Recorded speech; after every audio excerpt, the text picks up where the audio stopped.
Bihar land survey पर अब फंसा कैसा पेंच। सर्वे की तारीख पर बड़ा ऐलान। आधार नंबर पर सरकार का कैसा ऐलान।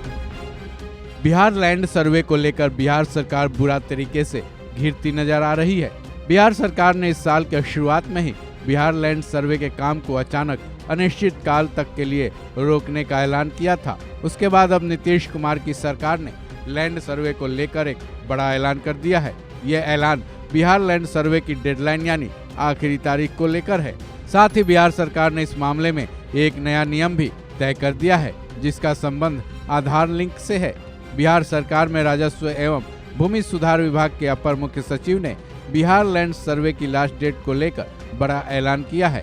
वो सर्वे वाले में हम लोग की बात सही है कि वो जो 1 साल की प्रक्रिया थी उसको हम लोगों ने थोड़ा सा डिले किया है, जो हमने आपको बताया, क्योंकि जैसे ही आप लोगों को जानकारी होगी कि जैसे ही वो अगस्त महीने में शुरू हुआ था, हम लोगों ने जब नोटिफिकेशन और सारा जगह शुरू किया, बहुत ज़्यादा पैनिक हो गया था लोगों में।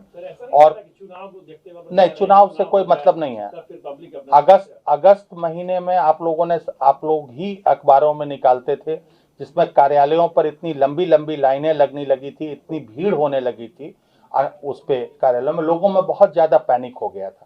उसको देखते हुए हम लोगों ने इसीलिए अमेंडमेंट करके जो सेल्फ डिक्लेरेशन वाला टाइम है उसको हम लोगों ने बढ़ाया है। तो इसलिए केवल ये लोगों की सुविधा का है। देखिए, ये काम कोई ऐसा नहीं है सर्वे का काम जो कि रोज रोज होता है। अभी तक पूरे बिहार में ये काम केवल तीसरी बार हो रहा है, कुछ जगहों पर तो दूसरी बार हो रहा है। पहली बार 1900 से 1910 के बीच में हुआ था, दूसरी बार 1950-60 में शुरू हुआ था। कुछ जगहों पर तो वो 80-85 तक 20-25 सालों तक चलता रहा। तो इसलिए ये काम ऐसा नहीं है कि हम झटके से कोई कर दें, कोई ऑफिस का फाइल डिस्पोजल है। हम लोग चाहते हैं कि काम में भले ही थोड़ा विलंब हो, लेकिन ऐसा काम हो कि जिसमें विवाद जो है वो निष्पादन हो, न कि उसकी वजह से विवाद और बढ़ जाए और ये विधानसभा चुनाव निकल जाए। विधानसभा चुनाव से उसका कोई मतलब नहीं है, क्योंकि डेडलाइन अब क्या रहेगा? नया डेडलाइन जुलाई 26 को हम लोग डेडलाइन मान के चलेंगे। सर्वे जनता के लिए हो रहा है कि बिहार सरकार अपनी खोई हुई जमीन ढूंढ रही है? दोनों चीजें हैं। खोई हुई जमीन ढूंढने की बात नहीं है। हम लोग मूल कारण से जब सर्वे की बात शुरू हुई थी तो माननीय मुख्यमंत्री जी का यही उद्देश्य था कि बिहार में, वो अभी भी बोलते ही हैं वो, कि सबसे ज़्यादा जो क्राइम होते हैं यहाँ पर, हत्याएं होती हैं, वो भूमि विवाद के कारण होती हैं। तो इसलिए जो भू समाधान पोर्टल है हम लोगों का और होम डिपार्टमेंट का ज्वाइंटली, उसका पर्पस भी यही था, निष्पादन करना। और सर्वे का भी पर्पस ये है कि कागजात हमारे अद्यतन हो जाए।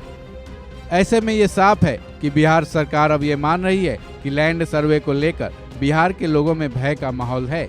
लेकिन अब जबकि नई तारीख के ऐलान के मुताबिक जुलाई 2026 तक बिहार के भूस्वामियों को अपने कागजात निकलवाने का काफी वक्त भी मिल जाएगा और जल्दबाजी की वजह से रिकॉर्ड रूम के बाबुओं की मनमानी और अवैध वसूली पर भी लगाम कसी जा सकेगी। इतना ही नहीं, नीतीश सरकार ने इस मामले में आधार नंबर का जो नया रूल बनाया है उसके मुताबिक जनवरी के महीने से ही जमाबंदी का आधार लिंक किया जाएगा।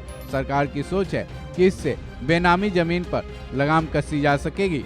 लेकिन नीतीश कुमार के ये रूल भी लोगों में डर पैदा कर सकता है, क्योंकि बिहार की कई जमीनें 100 साल से ऐसे नामों पर रजिस्टर्ड है जिनका आधार नंबर मिलना मुश्किल होगा, क्योंकि उस वक्त आधार नंबर का नामो निशान नहीं था। ऐसे में नीतीश सरकार को इस बारे में कोई भी ठोस कदम उपाय सोचना ही होगा, नहीं तो एक बार फिर अफरा तफरी का माहौल पैदा हो सकता है। इस खबर में बस इतना ही। बाकी अपडेट्स के लिए जुड़े रहें वन इंडिया हिंदी के साथ।